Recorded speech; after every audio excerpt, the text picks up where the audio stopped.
They were out early one morning, panning in the stream for gold, surrounded by the rising mountains. Old prospector with a tale for two, he brushed around in the pan,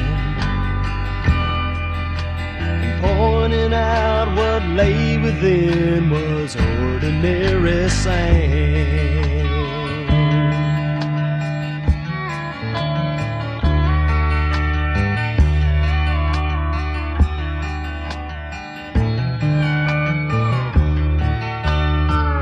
He began with his story about 20 years before, and a younger man who sought his fortune. With a tear or two he told of searching for his treasure, but making known the gold he sought was ordinary pleasure.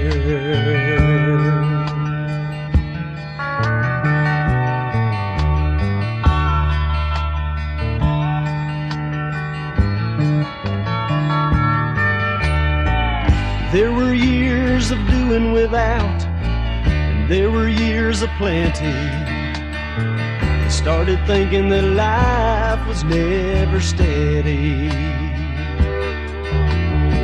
excepting when the bills came in and I had no money to pay.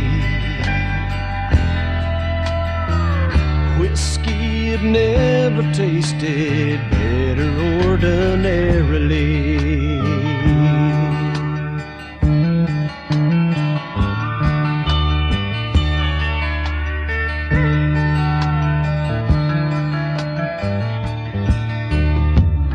He concluded his story as he filled the air with a laugh, saying how he found the Lord and Savior, and how he found the river of life by which his day unfolds,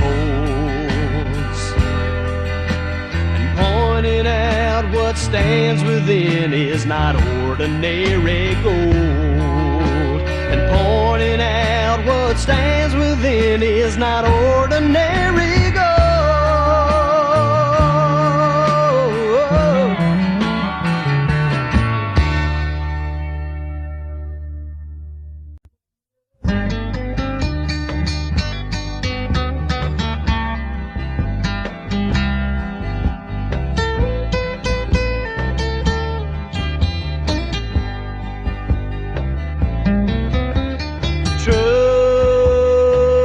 Trust in God, believe upon His promises. Through His word we can see His wonders, signs and miracles of His love. We can return His love with devotion, standing on His word before all men. We are His beloved and His chosen, walking in this life renewed with peace. Trust in God, believe upon His promises.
promises.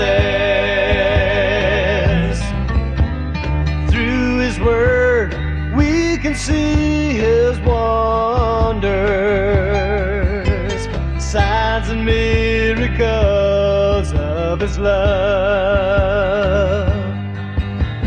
We can return His love with devotion, standing on His word before all men. We are His beloved and His chosen, walking in this life renewed with peace. Trust in God, believe upon His promises. Trust in God, believe upon His promises. Believe upon His promises.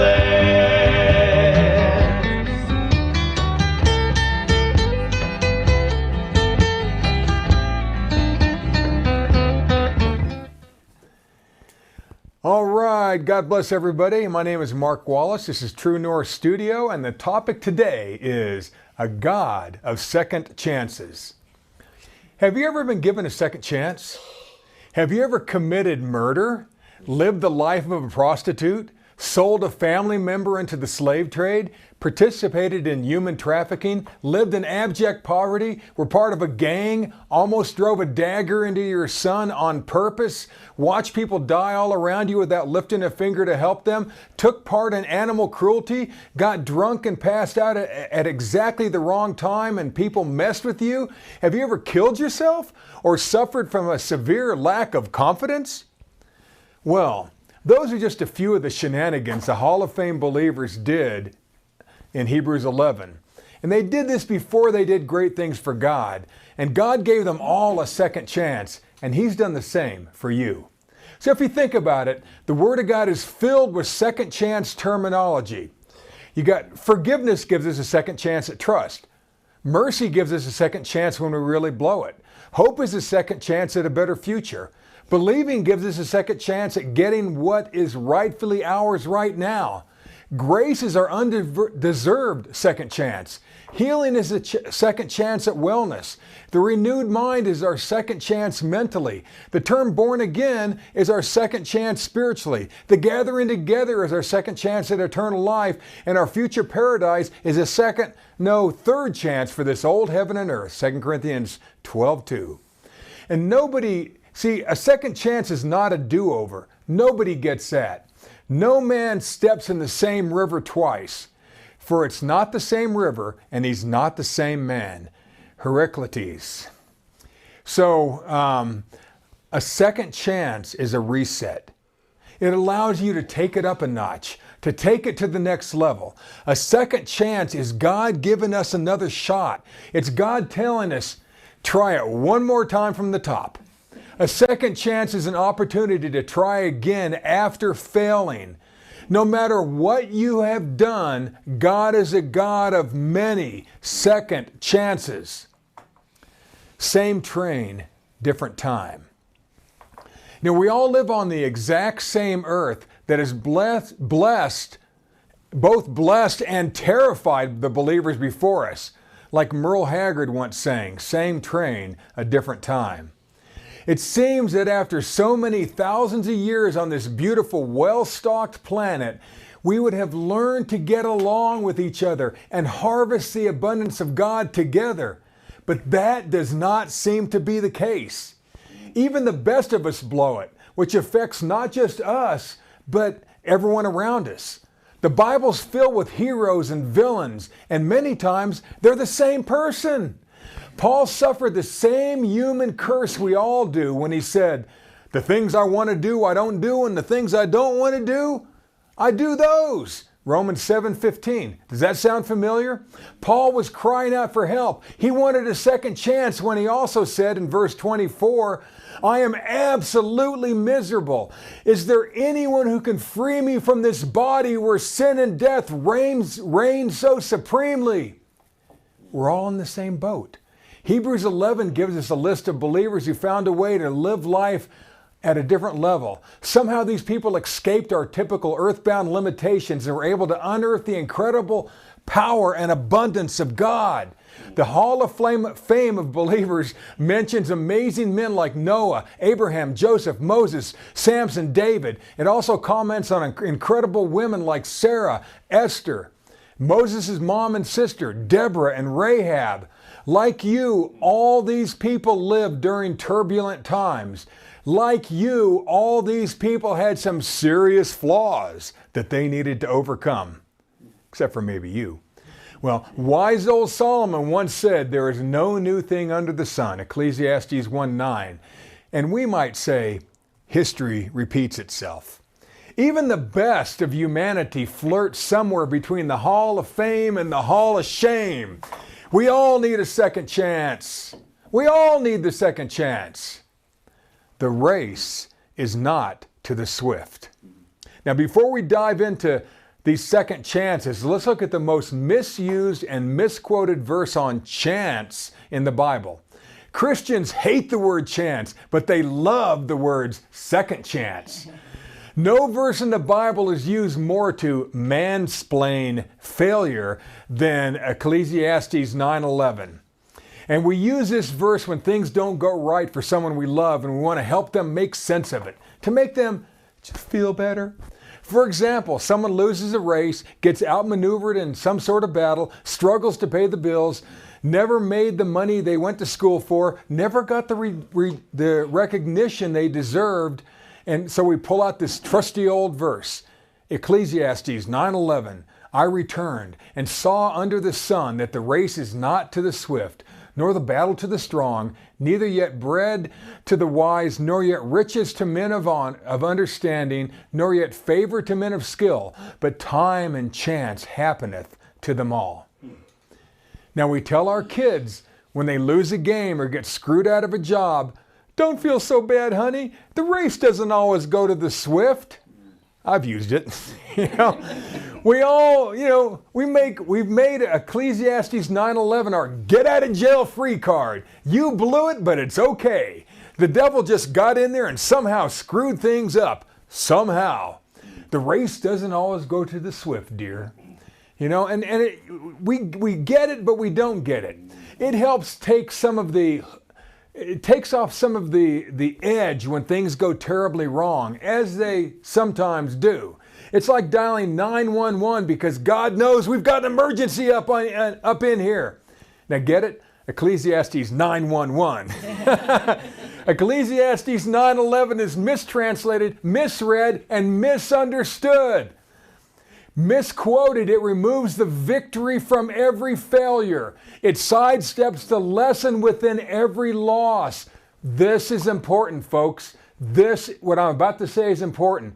We learn more from failures than we do from victory. You heard me. We learn more from failures than we do victory.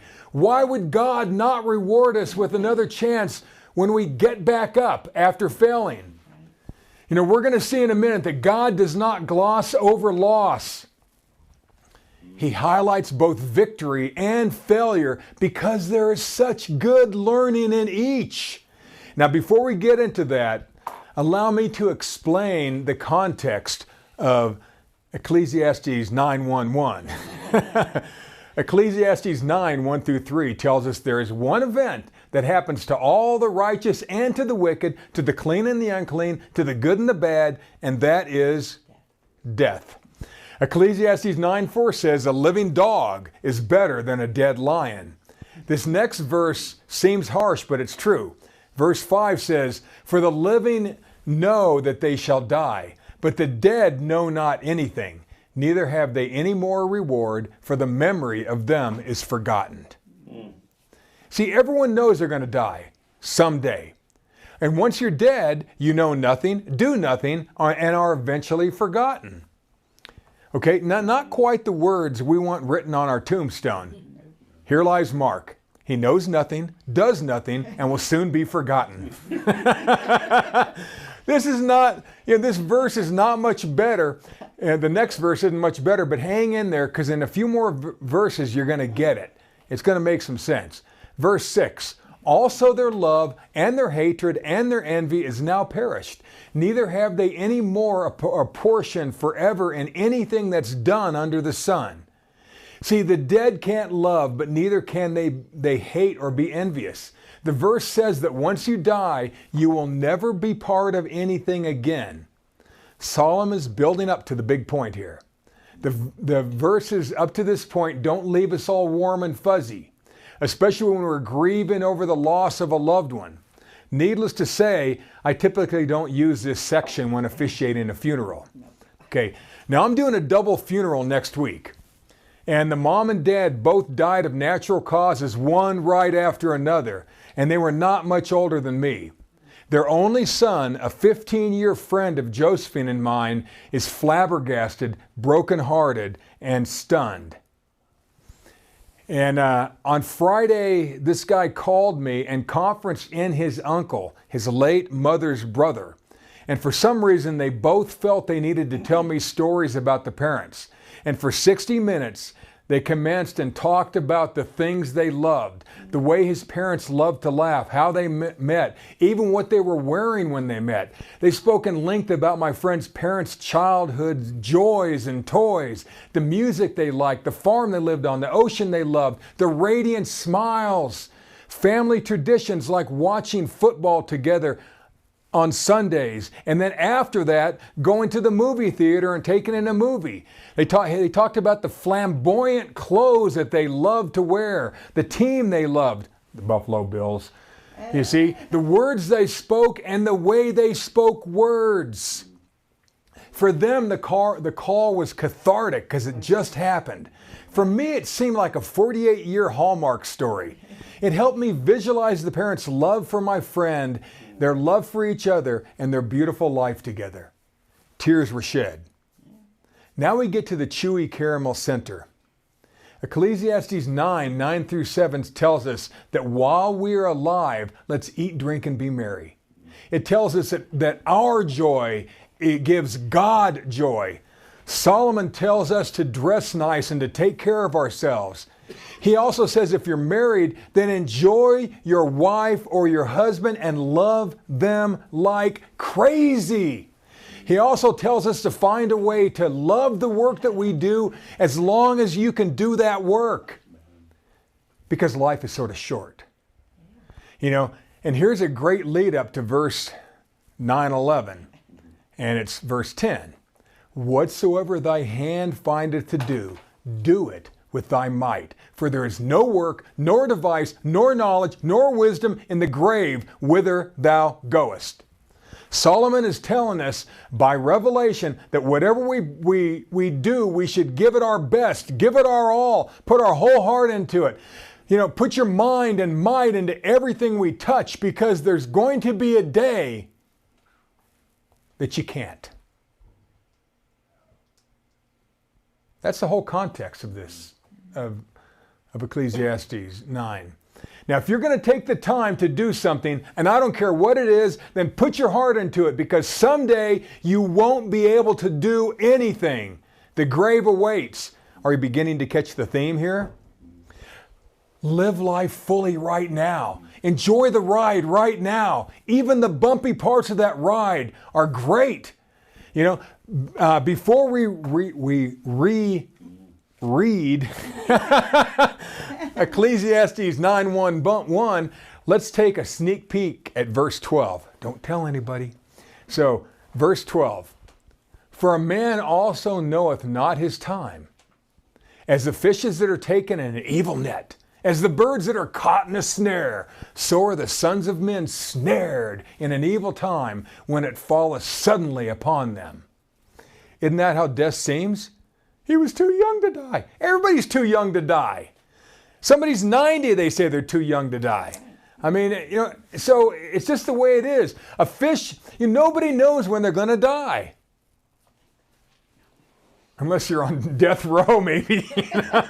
You know, the fish don't know. Birds don't know. People don't know. Nobody wants to die, but sadly, we're all going to die.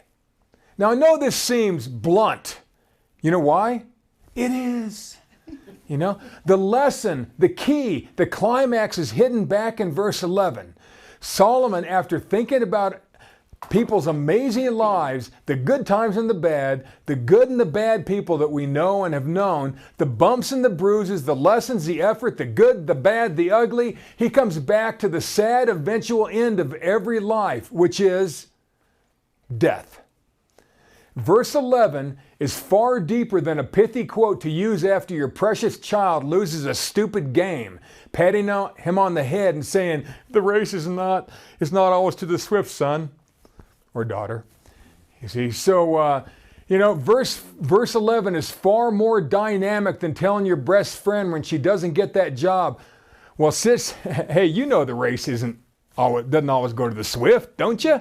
You know, there's a better one out there for you. You see, Ecclesiastes 9:11. I returned and saw under the sun that the race is not to the swift, nor the battle to the strong, neither yet bread to the wise, nor yet riches to men of understanding, nor yet favor to men of skill, but time and chance happen to them all. The words time and chance in the Hebrew simply mean the impact of time. You can't stop it.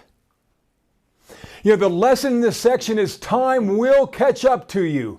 Time will catch up to you. So, go make your mistakes. Go learn from your mistakes. Go out there and get fully involved in your one and only life. You're going to lose at times. You're going to get thumped. You're going to get beat, but you're going to learn. And most of the time, you're going to come out on top. So enjoy it all. Enjoy the whole enchilada of life, the good times and the bad. Life is cruel, but amazing at the same time. Things may not turn out like you wanted, but for God's sake, while you've got breath, while you've got your health, while you're still able to move and groove, sing and laugh, dance and hold hands, make love, get out there and live. When you fall, get back up. When you get beat, try harder next time. When you lose it all, start over, smarter. When you don't get the recognition you deserve, keep working, keep growing, keep pushing. Live your life. Love your life. Love life. You're going to make mistakes. You're going to fail. But keep getting back up. Keep trying. Keep iterating. Keep transforming until your final day comes. That's what wise old Solomon, King Solomon, is trying to tell us by revelation. I once read a clip from a 1906 Sunday school lesson book that said, quote, God is more ready to forgive the blotted page of endeavor than the blank page of surrender. End of quote. I love that. That's a one-sentence sermon if I ever heard one. It sort of sums up Ecclesiastes 9 in one sentence. That's what parents and teachers taught kids way back in the early to mid 1900s. Go out there and get a little dirty. Fall down, but for God's sake, get back up and keep moving. When you slip up, get up and keep moving. Make your mistakes, but keep moving. Isn't that the attitude of a generation that was mentally equipped to take us through some of the worst years in modern history? World War I, the stock market crash of 1929, followed by 10 years of the Great Depression, then the Great Drought, the Dust Bowl that caused the famine and starvation. After that came World War II, the sequel, and finally the Korean conflict. During that time, China eliminated 78 million of their own people who had different political views than the dictator. You like communism? The USSR murdered 23 million people who were stupid enough to not want socialism in their mind. 23 million. In just 6 years, Germany killed 12 million citizens who looked, thought, or believed different than the leadership thought was pure. 8 million people died in the Congo due to Belgian imperialism during that time. In a single 3-year span, Japan eliminated 5 million civilians who they considered less than human. Turkey did its share of ethnic religious cleansing by annihilating 1,200,000 Armenians, 800,000 Greeks, and 500,000 Assyrians who didn't believe the way they did. Together, those wars and purgings during those 50 years wiped out nations. They eroded bank accounts and countries' bank accounts, and they severely culled the population of the earth, especially the male population. But many Americans and Europeans of that day persevered because they were taught to enjoy the blotted page of endeavor more than the blank page of surrender. They would not fit into today's passive, politically correct society. They would be shocked at our sheepish culture. We got through those 50 hellish years because people were raised to go for it, to live large, to fail, and to get back up. During that era, automobiles and airplanes were invented. Jet engines screamed to life. Rockets roared. Even computers are dreamt up by these amazing people. They were taught to do something, do anything, but don't lay there. Fail 1,000 times, but don't wait for life to come to you. Go out there and embrace life. Get out there and live it with all you've got. They were encouraged to make mistakes and to learn from them, to endeavor, but never, ever surrender. How much better would our world be if Sunday school teachers or preachers or parents or coaches and leaders got away from the self-limiting teachings of what is socially acceptable? What if they still taught us to fill in our blotted page of endeavors? What innovations would arise?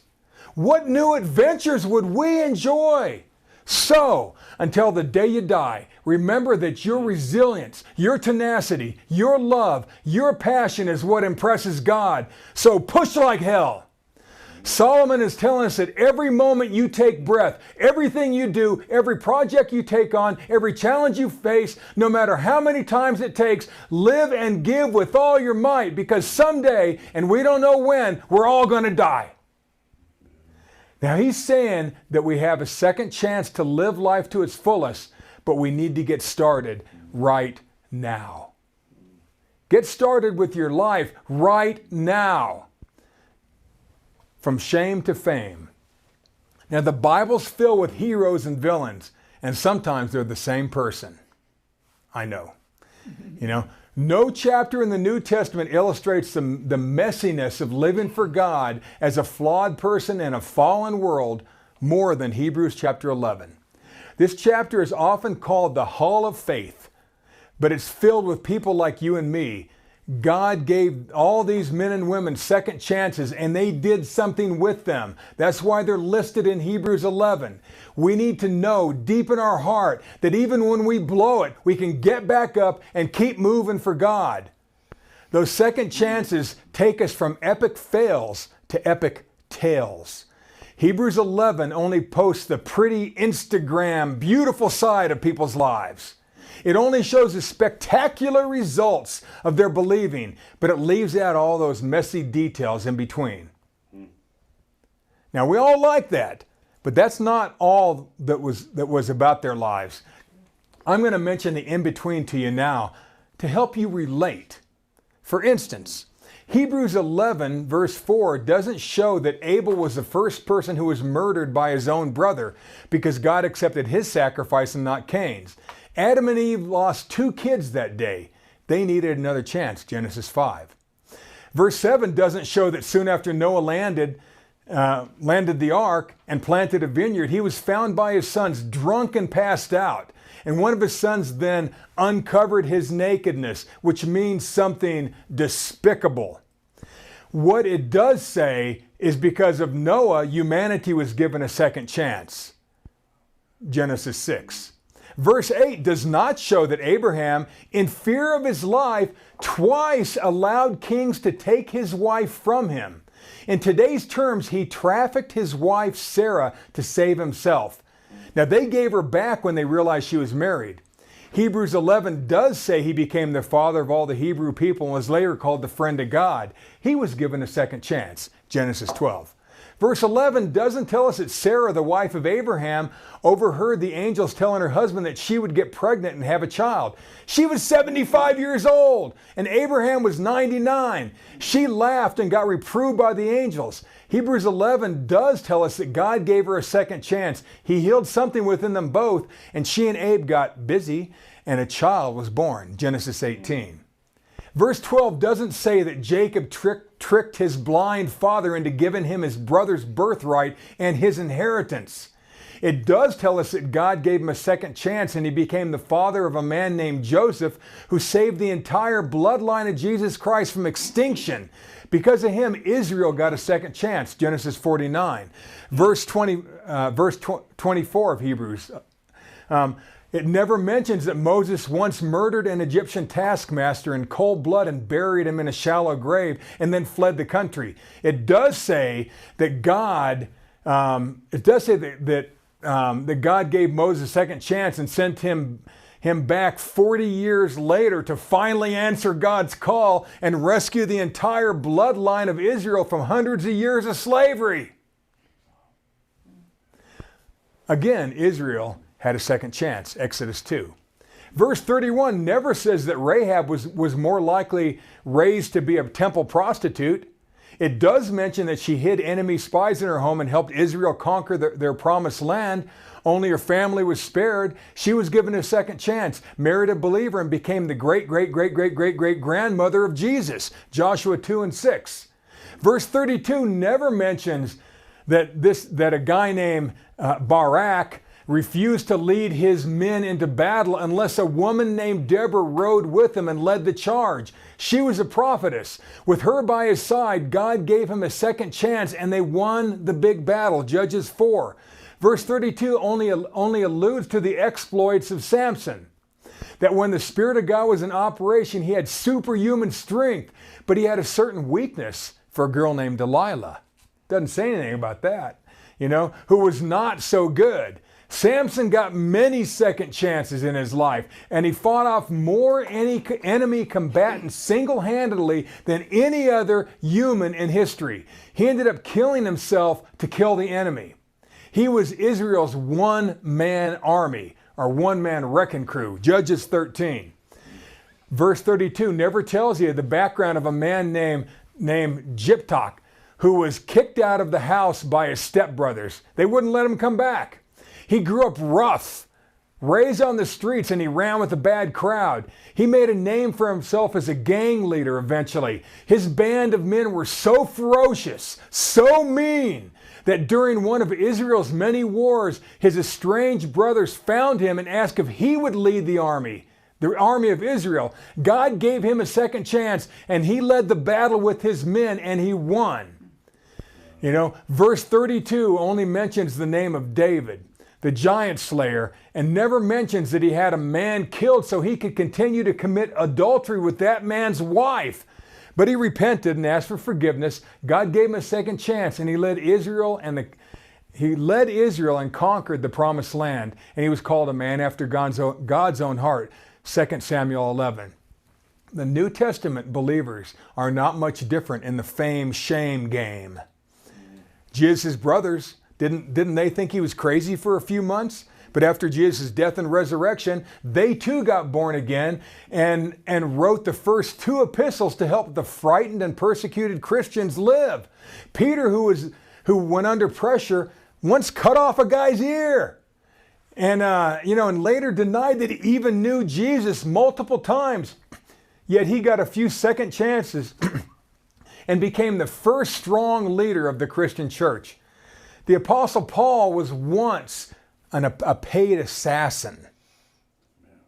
The Jews hired Paul to hunt down and eliminate Christians, but he got a second chance. He changed, got born again, and moved Christianity forward more than any other man has ever done, then or since. The real heroes of faith are men and women like you. People who fall and fail but get back up and keep moving toward the goal. Like us, they find a way to fill out their blotted pages of endeavor and never give up on their calling. Like Solomon said in Ecclesiastes 9. We don't know exactly what we're going to face in life. We may win or lose, but none of us know exactly how much time we have left. So live now. Let's humanize these greats so that we too can believe like they did and fully enjoy our second chances. Our God is a God of unlimited chances. God bless.